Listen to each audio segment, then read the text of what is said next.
실시간 재난안전정보방송 재난안전 119 안전토크 시간입니다. 오늘은 KBS 재난방송 전문위원이신 이영주 경희대 소방방재학부 교수님 나오셨습니다. 교수님 안녕하세요. 네, 안녕하세요. 네. 오늘은 7년 전에 발생한 충북 제천의 스포츠센터 화재 좀 찬찬히 짚어보려고 해요. 네. 우선 좀 기억을 상기하는 차원에서 네. 당시의 뉴스를 두 건을 이어서 한번 보고 가시겠습니다. 대형 스포츠센터 건물이 시뻘건 불길에 휩싸였습니다. 건물에선 끊임없이 연기가 솟구칩니다. 오늘 오후 3시 50분쯤 충북 제천의 8층짜리 스포츠센터에서 불이 났습니다. 불은 1층에 있던 차량에서 시작됐습니다. 불이 나자 소방차와 소방관 60여 명이 긴급 출동해 진화 작업에 들어갔습니다.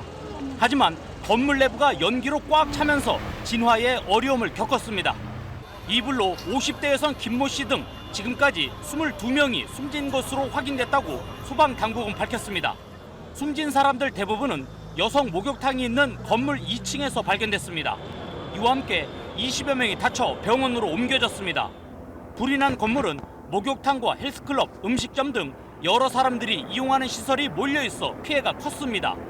불이 났을 당시 얼마나 많은 사람들이 건물 안에 있었는지 파악되지 않고 있고 아직 건물 내 수색 작업이 진행 중이어서 인명피해는 더 커질 가능성이 높아 보입니다. 검은 연기가 하늘을 덮어 건물이 보이지도 않습니다. 유독가스와 연기가 화재 현장을 뒤덮습니다. 현재까지 40여 명이 숨지거나 다쳤습니다. 불이 난 건물은 1층이 필로티 형식의 주차장이고 2, 3층에 대중 목욕탕, 4층에서 7층에는 헬스장, 8층은 레스토랑입니다. 지하 1층부터 8층 높이의 복합 건물입니다. 숨진 사람들은 대부분 2층 목욕탕에서 발견된 것으로 확인됐습니다. 2층 여성 목욕탕은 처음 불이 시작한 1층 주차장과 가장 가까이에 있습니다. 유독성 연기가 건물 전체로 빠르게 번지면서 시야가 가리고 연기까지 마셔 대피가 어려워지면서 인명피해가 커졌을 것으로 추정됩니다. 또 빠르게 대피한 사람들은 불이 난 곳과 반대 방향인 옥상으로 대피해 구조됐습니다. 하지만 소방당국은 이용객이 많은 복합 건물인 만큼 아직까지도 건물 내부에 발견되지 않은 사람들이 있을 가능성을 염두에 두고 수색을 계속하고 있습니다. KBS 뉴스 이현기입니다. 네, 7년 전 영상을 다시 보니까 네. 이게 기억이 좀 생생한데요. 그러니까 7년 전이면 이맘때라고 했지만 이제 21일, 그러니까 그렇죠. 내일이죠. 예, 내일이면 맞습니다. 딱 7년 전인데 예. 조금 이제 팩트를 다시 짚어보면은 여기 뉴스에서는 당시 불이 났을 때 상황을 리포트하다 보니까 그 사망자가 22명이라고 보도가 됐습니다만 최종적으로 확인해 보니까 29명. 예, 맞습니다. 예, 그렇죠. 그다음에 부상자도 40명이나 됐어요. 맞습니다. 전체적인 사고 개요를 한번 좀 정리를 해볼까요? 예, 아까 이제 화면으로 보신 것처럼 2017년 그리고 12월 21일 날 오후 한 4시가 채 안 되는 시간 3시 53분경에 화재가 발생을 했거든요. 최초 이제 화재 접수가 이제 이 시간에 된 건데요. 그래서 이 불이 난 곳은 지금 충북 제천의 하소동 소재의 노블 휘트니스 스파 이곳에서 우리는 일반적으로 이제 제천 스포츠센터 화재라고 이렇게 얘기를 하는데요. 이 건물에서 불이 발생을 한 겁니다. 근데 실제로는 이제 화재가 발생한 신고 접수 이후에 대략 한 7분, 그러니까 한 14시, 오후 4시 정도쯤에 소방대가 현장에 도착을 하거든요. 다만 이제 현장에 소방대가 도착을 했는데 사실 그 앞에 여러 불법 주정차 이런 것들 때문에 소방에 또 진압에 필요한 여러 가지 차량들이 사실 실제로 건물 앞까지 접근하는데 상당히 좀 시간이 지연된 상황이었고요. 또 현장에 도착했을 때는 이미 화재가 굉장히 커져 있는 상황이었어요. 그래서 네. 실제로 현장 안에 들어가서 구조라든지 이런 작업들이 바로 이루어지기는 굉장히 어려운 상황이었거든요. 또 한편으로 이 건물의 이제 필로티 한쪽 부분에는요, 또 여기 건물에서 사용하는 LPG 저장 탱크가 있었는데요. 이 1층에서의 화재가 굉장히 커지면서 이 LPG 저장 탱크 쪽으로 이제 화염들이 이렇게 이제 이어지면서 이 저장 탱크가 또 폭발할 수 있는 위험성도 있었기 때문에 이런 안전 조치 또 그리고 1층에서 불이 나서 사실상 이 1층 건물 안으로 들어가는 계단 자체가 사실 이용도 못하는 상황 또 그리고 이 계단이라든지 엘리베이터를 통해서 오히려 연기라든지 화염이 건물 전체로 굉장히 빠르게 확산되는 상황이었기 때문에 진압 자체도 굉장히 좀 어려운 상황이었다 이렇게 보시면 될 것 그러면 같고요. 교수님, 예. 지금 보면은 불길이 굉장히 세고 연기도 많이 나는 상태였단 네. 말이죠. 그 얘기는 이제 초동 진화가 힘들었다라는 거를 우리가 알 수가 있는데요. 혹시 신고가 늦었었나요, 당시에? 실제로는 실제 화재가 이제 아까 말씀드린 3시 53분 이 시간대에 본 이후에 바로 신고는 이루어졌습니다. 다만 여기서 문제는 그 시간이 불이 난 시간이 아니었던 거예요. 그러면 어떤 시간이죠? 이 신고되기 한 20분 전쯤에 이미 한 번의 화재가 있었고요. 여기 네. 이제 관리자분께서 소화전을 이용해서 필로티의 천정면 안쪽에 불이 붙은 부분들을 이제 진화를 한 겁니다. 그러면 1차 진압을 했다라고 생각을 하고 신고가 늦어진 건가요? 예, 그러니까 1차 진압을 했다고 생각하고 네. 신고를 그 당시엔 안 하신 거죠. 안 한 네. 상태였는데 그게 진압이 완전히 된 것이 아니라 불씨가 살아서 오히려 필로티 천정면 안쪽으로 단열재라든지 전선 같은 것들로 확산이 됐군요. 계속 화재가 커진 네. 상황이었고요. 네. 그래서 20분 이후에 53분경에 화재가 확인된 상황은 이미 그 안쪽에 불이 너무 커져서 이런 건물에 이제 이 천정 실링 마감재 같은 것들이 이제 막 떨어지면서 불똥들이 막 떨어지는 그런 상황이었기 때문에 소방대가 더 빨리 출동했다. 혹은 또 여기에 뭐 이를테면은 이 주정차, 불법 주정차가 없어서 소방차가 빨리 왔다 하더라도 이미 화재가 초기 진압이 될 수 있는 상황이 아니었다. 이렇게 보는 게 맞을 겁니다. 그럼 지금 보면은 이 CG로도 잘 나와 있습니다만 천장으로 화재가 지금 확대됐다고 하셨잖아요. 네. 왜 어떻게 천장으로 확대가 될 수밖에 없었던 상황이었던 건가요? 사실 이제 화재가 발생을 하면 밑에 쪽에서 이제 뜨거운 열기가 생기면서 부력에 의해서 위로 상승하게 되거든요. 네. 근데 천정면 속에서 이제 화재가 발생을 하는 경우에 상승을 하자마자 바로 천정면에 닿게 되고 천정면에 이 당시에도 이제 외단열 때문에 단열재들이 다 이제 천정면에 붙어 있었거든요. 네네. 그러니까 불길이 위쪽으로 올라가면서 천정면에 붙어 있던 단열재들을 태우는데 이 단열재들이 잘 아시다시피 이런 스티로폼처럼 굉장히 유기 단열재로서 네네. 불이 굉장히 잘 타거든요. 발화물질이죠. 예, 그리고 굉장히 가연량도 크기 때문에 네. 천장면을 따라서 굉장히 강하게 빨리 확산이 됐고요. 또 이렇게 확산이 된 이런 이제 가연성 이 스티로폼이라든지 이런 것들이 이제 불똥이 돼서 떨어지면서 필로티 주차장에 서 있던 이제 차량에 또 옮겨 붙게 됩니다. 그렇기 때문에 차량도 또 화재가. 예, 맞습니다. 그래서 저 차량들이 다 타는 그 열량 그리고 천장면에 붙어 있던 이런 이제 이 유기 단열재들의 열량 이런 것들을 합치면 그 당시 이제 저 모 방송사랑 같이 저런 화재 열량이 그럼 그 당시에 어느 정도 됐을까 추정도 해봤었는데요. 그 당시로 본다 그러면 저희가 추정하기는 한 100메가와트 이상 정도 된다. 그러면 100메가와트 정도면 어느 정도냐면요. 대략 한 1메가와트 정도가 우리 일반적인 아파트의 거실에 있는 여러 가지 소파든지 이런 이제 가구들이나 이런 것들을 다 탔을 때가 한 1메가와트에서 한 1.5메가와트의 이제 가연물 양적으로 보거든요. 네. 그럼 그거에 한 100배 이상의 가연물들이 타는 그 정도의 열량이었다. 100배 차이가 나는군요. 예, 그렇게 볼 수 네. 있을 겁니다. 근데 이제 사망자의 상당수가 목욕탕에서 나왔거든요. 그 2층 상황을 당시에 이제 그림으로 한번 보면은 여탕 입구가 자동문이에요. 자동문인데 고장이 당시에 났었고 또 비상계단 같은 경우에는 물건이 적재돼 있어서 결국 나오지 못한 그런 상황이었군요. 네, 맞습니다. 네. 이제 뭐 많이들 건물들 출입하시다 보면 이렇게 옆으로 열렸다 닫았다 하는 자동문들, 유리 자동문들 많이 보실 텐데요.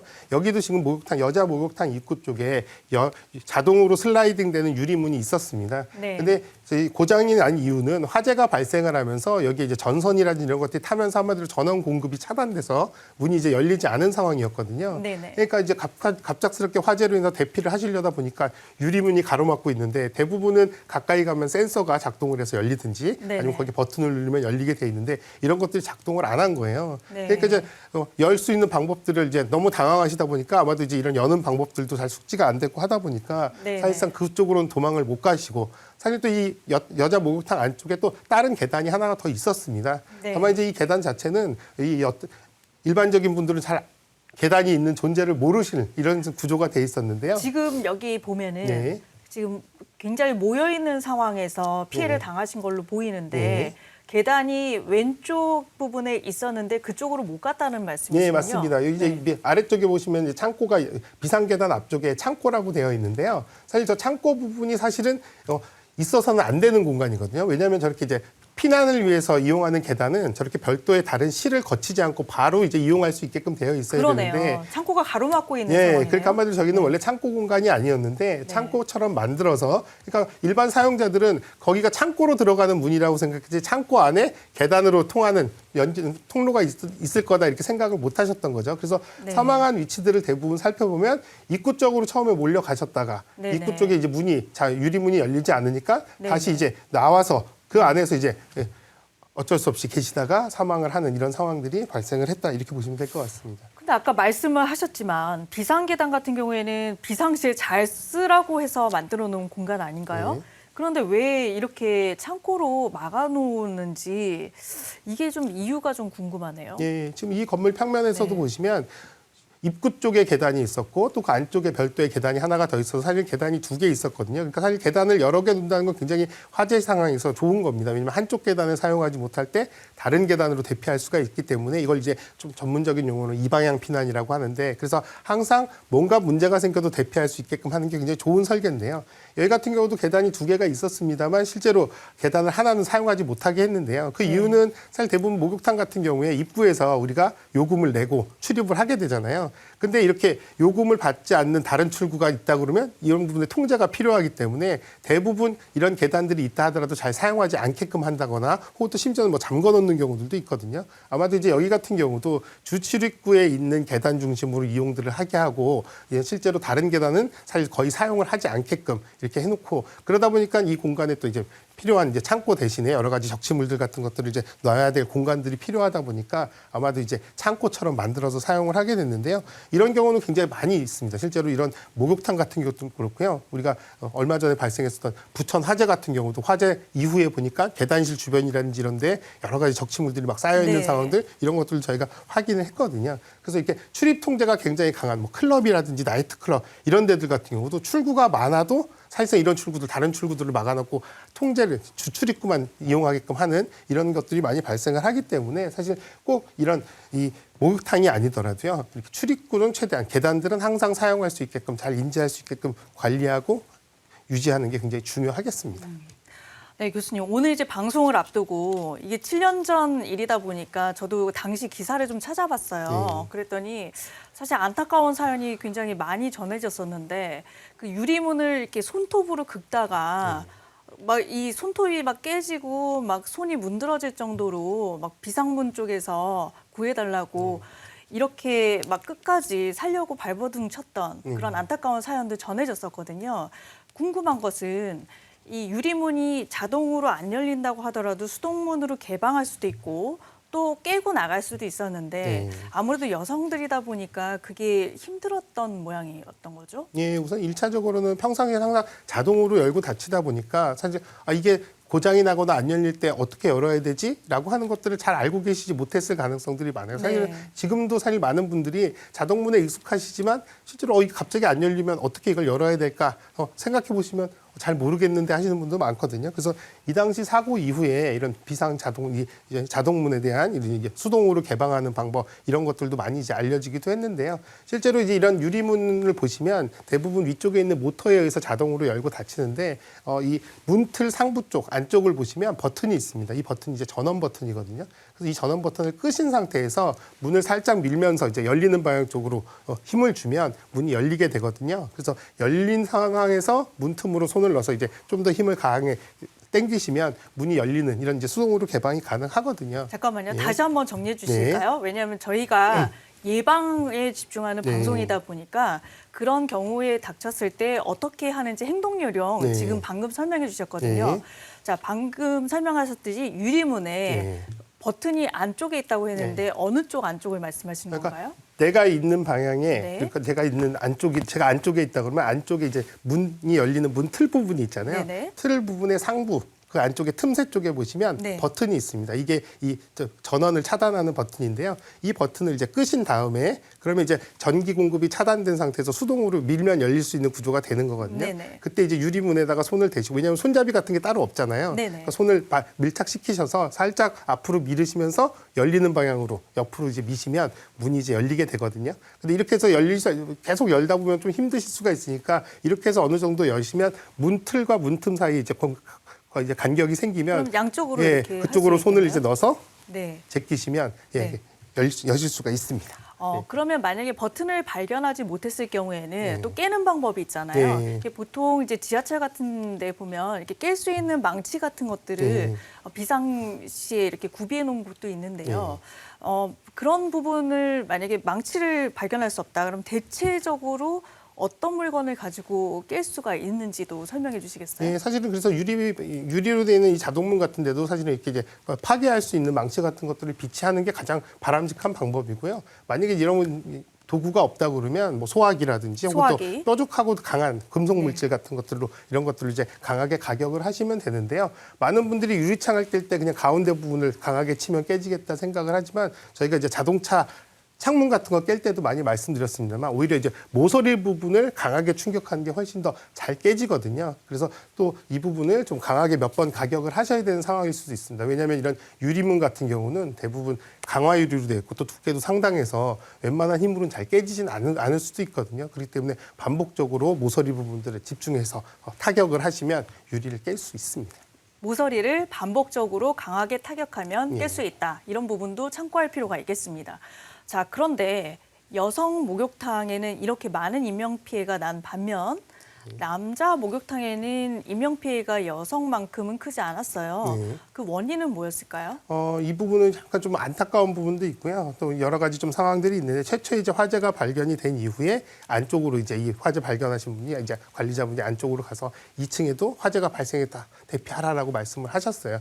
다음 문제는 여자 목욕탕이다 보니까 그 안쪽에 들어가서 직접 다 이런 부분들 대피를 말씀드리기가 어려우니까 네. 바깥에서 말씀을 하시고 3층으로 바로 올라가서 대피를 또 말씀을 하셨는데 네네. 또 한 가지는 3층 같은 경우에는 남자 목욕탕 안에 이제 이발소가 있었는데 여기 이제 이발사 분께서 사실은 이 안쪽 거기서 항상 상주에서 이발을 하시는 분이니까 일을 하시는 분이니까 그 위치를 안에 잘 아시겠군요. 공간 구조를 잘 네. 아셨던 거예요. 그래서 주출입구 말고도 다른 출입구 이런 것들에 대한 안내 이런 것들이 이루어지면서 남성분들은 3층에 있던 남성분들은 대부분 다 대피를 잘 하신 그래서 피해가 상대적으로 적었거든요.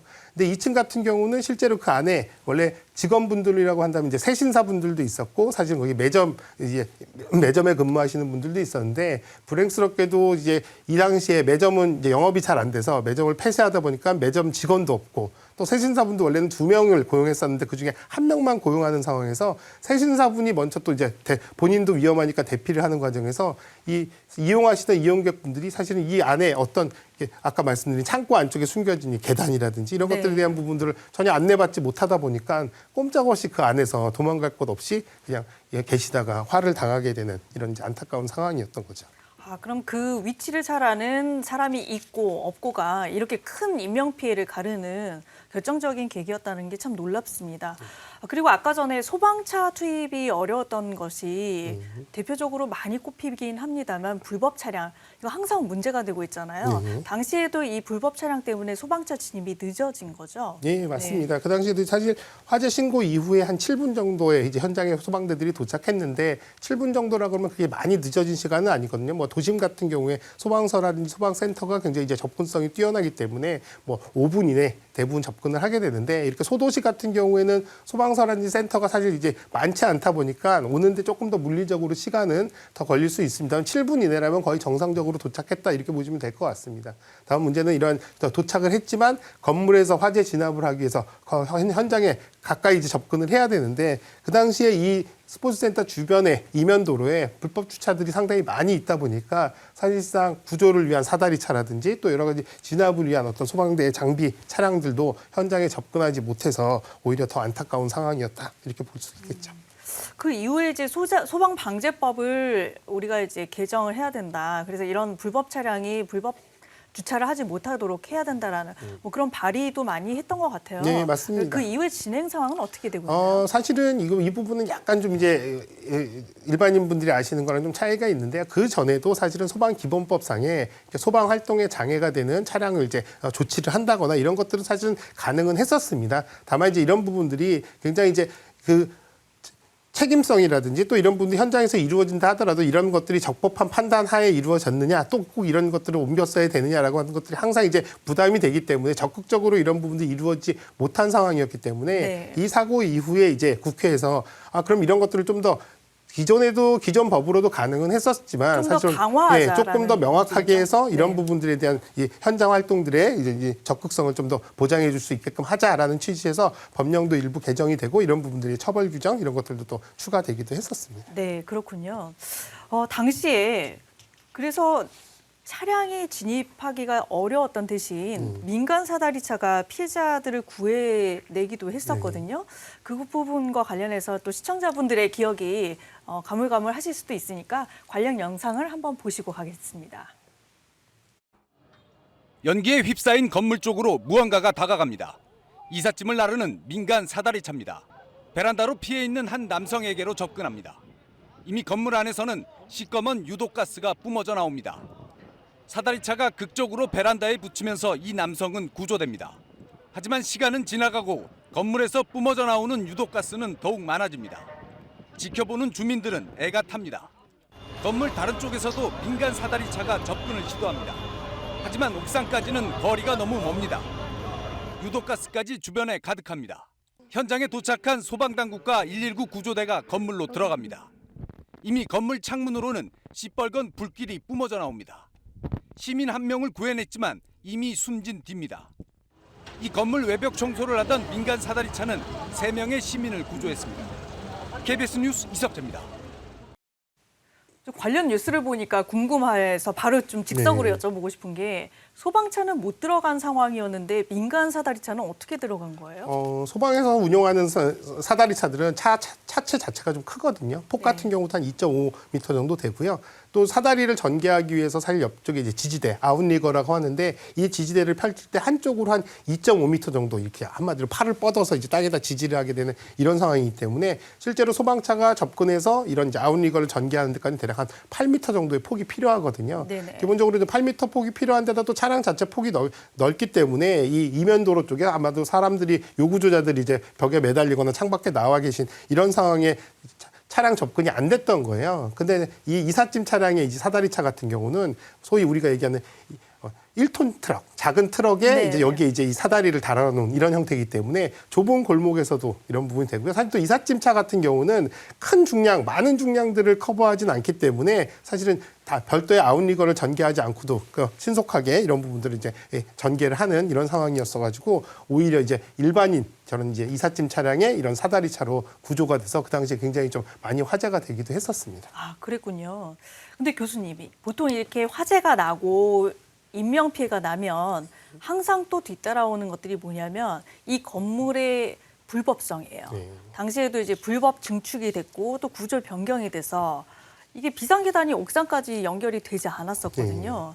그런데 이걸 알고 있었던 건물 관계자들은 또 어떻게 올라가서 구조가 되고 그렇지 못한 분들은 또 피해를 당하셨거든요. 즉 이런 상황도 참 아이러니하고 좀 그런 것 같아요. 너무 충격적이죠. 맞습니다. 사실 이 건물이 처음에는 7층짜리 건물이었는데요. 사고가 난 이후에 확인해 보니까 8층, 9층을 이제 불법 증축을 한 상황이었고 네. 또 계단이라든지 이런 이제 지붕 부분에 이제 이를테면 아크릴이라든지 철판으로 이런 부분들 지붕을 막아서 오히려 이제 계단실 쪽으로 연기들이 굉장히 많이 올라갔는데 이런 연기들이 바깥으로 빠져나가지 못하고 오히려 그 안쪽에 다 연기들이 모이게 되는 그런 또 위험한 상황들이 됐었고요. 그러다 보니까 불법 증축을 하다 보니까 계단들도 사실은 9층까지 증축된 부분까지 있던 것들이 아니다 보니까 계단으로 연결되거나 접근하는 게 굉장히 좀 어려운 이런 네. 구조였습니다. 그러다 보니까 실제로 화재가 발생했을 때 이런 복잡한 구조나 연결이 잘 안 되는 구조들을 오히려 건물의 관리자들이나 건물에 계셨던 분들은 아니까 아시니까. 이분들은 이제 옥상으로 대피를 네. 했는데 네. 일반 이용자분들께서는 올라가다 보니까 계단이 막혀 있고 어디로 가야 될지 몰라 이렇게 되다 보니까 저기 화면에 나오는 것처럼 거의 위층에 한마디로 옥상층으로 나가기 바로 직전층 6, 7, 8층에 계셔서 사망하신 분들은 사실 대피를 하려다가 대피를 못 하시고 사실 이제 사망하신 안타까운 상황들이 발생을 했었거든요. 네네. 그렇기 때문에 이제 불법 중축한 구간에 뭐 계단실에 대한 부분들이라든지 또 이런 부분들이 당연히 방화구역이나 층간 방화 이런 것들도 안 돼 있었기 때문에요. 이러한 부분들의 문제점들이 상당히 좀 많이 주목을 받았고요. 사실 이렇게 건축적인 부분의 불법 변경 같은 경우는 사실 소방시설 같은 경우는 법적으로 매년마다 점검을 해서 이런 부분의 점검을 의무적으로 하는 이런 과정들이 있기 때문에 불법 사항이나 이런 것들이 제대로 관리가 안 되는 것들을 확인할 수 있는 이런 이제 기회들이 있는데요. 건축물 같은 경우는 인허가가 나가고 사용이 되면 그 안에 공간들을 임의로 바꿔서 사용하거나 불법 증축이 된다 하더라도 이런 것들을 누군가가 주기적으로 들여다보면서 이런 것들이 정상적으로 유지되고 있나 합법적으로 잘 사용되고 있나 이런 것들을 확인하는 절차 자체가 굉장히 좀 없거든요. 그래서 항상 사고가 나면 들여다보면 이미 불법 증축 혹은 또 불법적으로 공간을 변경해서 사용하는 이런 상황들이 반복되고 있는 상황입니다. 네, 그렇군요. 교수님, 아까 그래픽을 보면서 또 이런 궁금증이 들었어요. 예를 들어서 8층짜리 건물인데 내가 4층에 있어요. 근데 화재가 났어요. 그러면 저층으로 대피하는 게 유리한지 고층으로 대피하는 게 유리한지 보통 이제 2층에 있으면은 당연히 1층으로 뛰어내려가거나 고층에 있으면은 옥상으로 가거나 이런 생각을 하게 되잖아요. 그 기준을 어떻게 좀 나눠야 될까요? 일단 화재가 발생을 하면 계단이라든지 이렇게 수직으로 대피를 해야 되는 이런 곳들을 이제 이용을 해야 되기 때문에 이런 계단이 안전하게 보호가 되고 있다면 일단 그 화재가 나면 무조건 아래층으로 아래로. 대피하는 네. 게 기본입니다. 왜냐하면 이제 위쪽으로 대피하는 경우에 올라간다 하더라도 화재도 위쪽으로 확산이 되기 때문에 가급적 아래쪽으로 대피하는 게 가장 바람직한데 다만 이제 이번 화재도 막 이 제천 스포츠센터 화재 같은 경우는 오히려 1층 바깥에서 불이 나서 1층 계단 쪽으로 불이 막 연기나 이런 것들이 쫙 그럴 올라오는 때는 상황이니까. 고층으로 가는 게 유리하겠네요. 예, 근데 여기서도 고층으로 가는 게 굉장히 어려운 게요. 네. 어차피 고층으로 가더라도 계단을 이용해야 되는데 네. 계단이 이미 연기랑 화염에 꽉 차 있으면 도망가려고 올라가려고 계단실에 들어가는 순간 바로 사망하게 되거든요. 그럼 어떻게 해야 되죠? 예, 그래서 이런 경우에는 사실 네. 그래서 최근에 뭐 작년 같은 경우에도 올해도 그렇고 이런 아파트에서 이제 대피 방법들을 이제 바꿔서 조금 개선한 것들과 또 비슷한 맥락인데요. 그래서 무조건 대피를 해라 이렇게 말씀드리긴 어렵고요. 오히려 이제 계단실이 안전하고 또 보호가 되고 또 대피할 수 있는 여건이 된다면 아래층 피난층이 이제 1층으로 대피를 하시되 만약에 이미 계단실이 오염돼서 대피가 불가능하다면 그 계단은 사용 못한다고 보시는 게 맞아요. 그래서 오히려 그 건물에 다른 계단이 있다면 다른 계단을 찾아서 대피를 할 수 있는지 확인하시고 대피를 하시는 게 맞고 어느 쪽의 계단도 다 대피 이용을 못하겠다라고 한다면 이때는 사실상 대피 자체가 불가능하기 때문에 이때는 본인이 있는 그 층에 혹은 또 그 층에서 방호된 구획이 형성되거나 또 연기 침투가 가장 상대적으로 적은 공간, 그러니까 창가 쪽의 공간이라는 이런 쪽에 본인이 제시를 하시면서 연기가 들어오는 것들을 최대한 막고 바깥에 이제 구조를 빨리 요청하시고 또 구조를 기다리시는 게 오히려 안전하실 수 있고요. 또 각 건물마다 또 이제 피난 기구라고 하는 이런 것들이 설치되어 있으니까 정이 급한 상황이라면 이런 피난 기구를 이용해서 대피를 하는 방법 이런 것들을 강구하시는 게 사실은 가장 이제 기본적인 피난 방법이다 보시면 될 것 완광기 같습니다. 같은 거 말씀하시는 예, 맞습니다. 거죠? 이 완광기 사용법도 저희가 방송을 통해서 꾸준히 예방 교육을 해드리고 있거든요. 그래서 그런 부분도 다중시설을 이용하거나 그럴 때 참고를 하시면 좋을 것 같습니다. 자, 그리고 소방 인력과 장비가 부족했던 것도 사실 문제로 지적이 됐었거든요. 그래서 고층 아파트가 당시에 이제 있었는데 고가 사다리차가 한 개밖에 없었어요. 그래서 이런 부분도 좀 문제가 되고 있는 거였죠.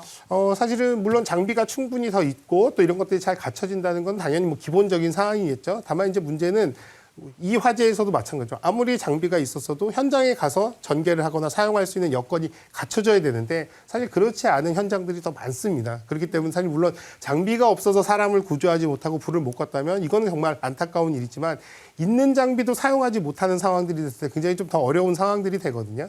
그렇기 때문에 물론 사다리차들이 더 높이 올라갈 수 있는 사다리차 또 여러 대의 사다리차가 있어서 구조에 이용할 수 있다면 가장 좋은 방법이고 다만 이제 이런 것들을 제대로 전개하거나 이용할 수 없는 상황들도 발생하기 때문에 가장 좋은 건 앞서 말씀드린 대로 그 건물의 계단이라든지 원래 대피할 수 있는 대피로 이런 것들을 잘 관리하고 또 비상시에 이런 것들을 안전하게 사용할 수 있게끔 유지 관리하는 게 어떻게 보면 더 중요한 거거든요. 그래서 물론 소방의 여러 가지 장비도 보급돼야 되는 것도 있지만 내 건물에 화재 안전에 관련된 대피로라든지 또 방화구에 뭐 방화문 잘 닫기 이런 것들도 다 그런 맥락이기 때문에요. 오히려 내 건물에서 내가 할 수 있는 또 내가 안전하게 사용할 수 있는 것들을 잘 챙기시는 것들 이런 것들이 굉장히 중요합니다.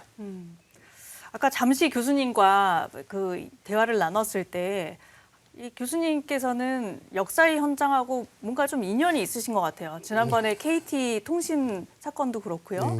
이번에도 7년 전에 그런 비슷한 인연이 있었다고 하셨잖아요. 예. 예방 교육을 하고 계셨던 그 상황에서 그 뒤에 화재 제천에서 났다라는 예, 말씀해 굉장히 주셨죠. 좀 그 당시에 저도 좀 지금도 기억에 남는 게 그 당일날 제가 이제 이 상암동의 다른 방송사에서 이제 재난 화재 안전에 겨울철이 되니까 이제 화재 안전에 관련된 이제 대피 방법 또 이제 대처 요령 이런 것들을 이제 녹화를 하고 나서 딱 내일 이제 주차장에 가서 제 휴대폰을 딱 키니까 갑자기 전화가 엄청나게 많이 온 거예요. 그래서 그 내용들을 보니까 이제 이 사고가 나서 방송국에서 이제 저를 찾는 이제 그런 전화였는데 그래서 제가 이제 굉장히 좀 근데 마음이 좀 이상했던 게 지금 화재 안전에 대해서 알려드리는 영상들을 찍고 왔는데 보니까 이미 사고들이 굉장히 많이 나서 사람들이 많이 화를 당하셨다고 하는 기사를 접하니까 굉장히 좀 마음이 좀 더 안 좋더라고요. 그러셨겠어요. 그러니까 조금 더 네. 이런 부분들을 빨리 만들어서 안내해드렸으면 조금 더 생명이 조금 더 이제 구해지지 않았을까 하는 이런 아쉬움도 있었고요.